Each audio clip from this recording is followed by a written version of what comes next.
हम दोनों लोग मिलकर एक बहुत ही मज़ेदार धमाल मचाने वाला नाच गीत लेके आए हैं।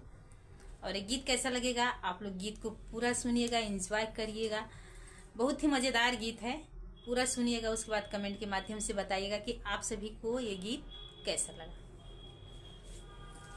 हे देवरू तोहरे पर लागल बा मनवा, हे देवरू तोहरे पर लागल बा मनवा, लागल बा मनवा हो, लागल बा मनवा, लागल बा मनवा हो, लागल बा मनवा।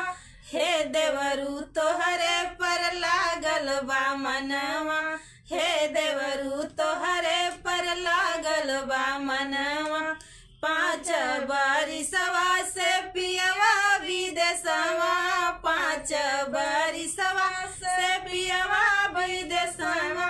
हे देवरू कनवा में जैला जेवनवा, हे देवरू कनवा में जैला जेवनवा।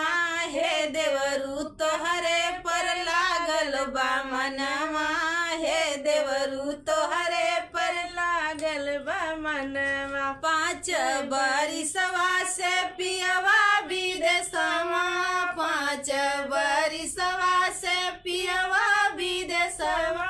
हे देवरू कनवा में घोटिला गेड़ुलवा, हे देवरू कनवा में घोटिला गेड़ुलवा।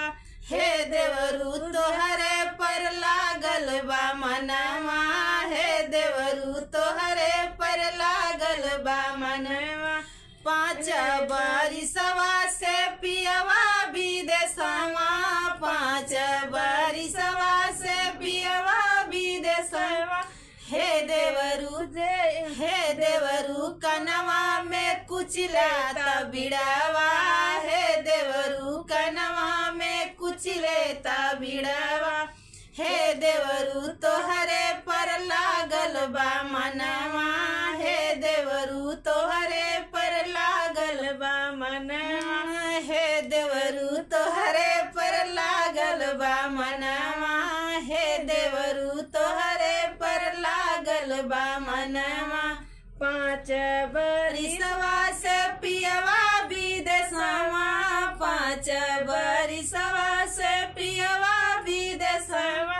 हे देवरू कनवा में सोयले तसे जिया, हे देवरू कनवा में सोयले तसे जिया। हे देवरू तोहरे पर लागल बा मनवा,